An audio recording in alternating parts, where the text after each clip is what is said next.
시대를 거쳐간 수많은 군주 중 진정한 성군이라고 불릴 만한 왕은 극히 소수에 불과하다. 이 소수 중 하나가 조선에 존재했다. 학문과 문화, 과학의 깊은 지식을 겸비하고 애민정신의 지세로 우리 역사상 가장 존경받는 왕, 바로 세종대왕이다.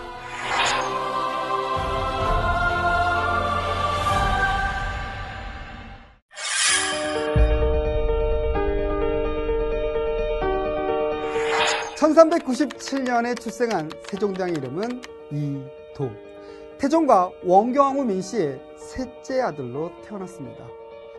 어렸을 때부터 유달리 책을 좋아했던 세종은 몸이 아파도 독서를 그치지 않아 아버지 태종은 책을 감출 것을 지시할 정도였습니다. 이러한 학문적 기질 때문에 세자로 책봉되는 것은 물론 후에 왕이 되어서도 조선의 과학과 문화를 발전시킬 수 있는 힘을 가질 수 있게 되었습니다. 세종은 1418년 조선의 왕으로 즉위하지만 아버지 태종의 섭정하에 있었기 때문에 1422년 태종이 타계한 이후 자신의 역량을 마음껏 발휘할 수 있었습니다.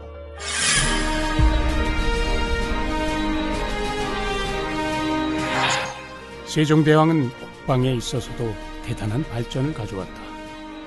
세종 원년에는 대마도를 토벌하여 항복을 받고 경상도에 예속시켰으며 이후에는 북방의 사군 육진을 개척하여 조선의 영토를 확장하였다. 세종대왕은 국가 최대의 적은 무지함이라고 여겨 집현전을 통해 많은 인재를 양성하였고 유교 정치의 기반이 되는 의례와 제도를 정비하였으며 다양하고 방대한 편찬 사업을 진행하였다. 그는 신하뿐 아니라 모든 백성의 목소리를 경청했고 훌륭한 지식인이라면 계층에 상관없이 곁에 두어 나라의 기틀을 바로잡았다.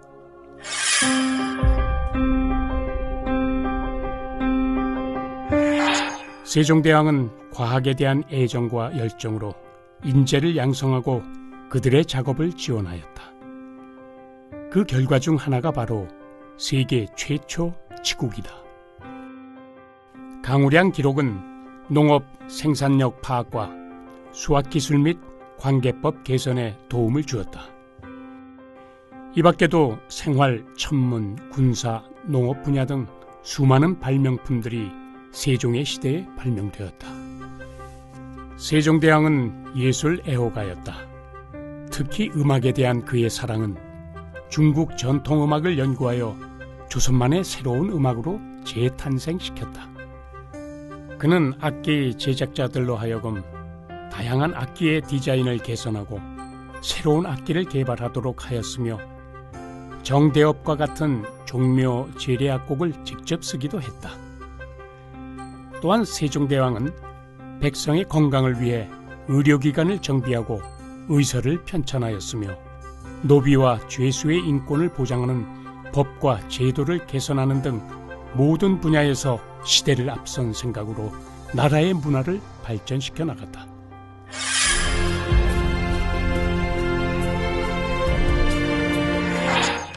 세종대왕의 천재성은 한글 창제에서 빛을 발한다. 한글 창제 이전 중국의 한문을 이용할 수밖에 없어 조선의 백성이 글을 배우는 것은 매우 어려운 일이었다. 이런 까닭에 조선만의 새로운 문자를 창제할 결심을 한다. 그리고 마침내 1443년 음력 12월 세종대왕은 오랜 시간의 연구와 개발 끝에 17개 자음과 11개의 모음으로 이루어진 훈민정음을 반포한다. 1443년 훈민정음을 반포하자 양반층은 새 문자 체계가 천박스럽다고 여겨 세종에게 강력히 반발하게 됩니다. 한자에 의존하고 있는 조선의 교육과 외교에 방해가 된다는 그들의 주장이었습니다. 하지만 세종은 자신의 뜻을 굽히지 않았고 다양한 서책의 한글 번역을 즉시 명령하였습니다.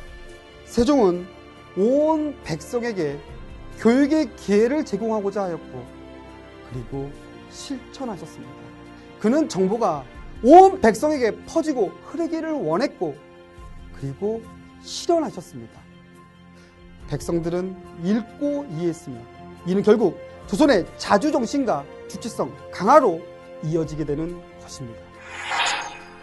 사람의 구강구조와 발음을 연구하여 디자인된 이 총 28자의 표음 문자는 아주 단순하며 체계적이어서 조선의 말을 모두 문자로 표현할 수 있었고 누구나 쉽게 글을 배우고 익힐 수 있었다.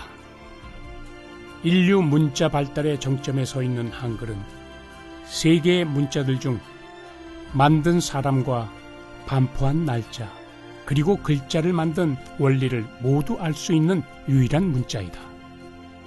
전 세계는 한글의 우수성을 인정하였고 한글 창제의 원리를 담고 있는 훈민정음 해례본을 유네스코 세계기록 유산으로 등재하였다.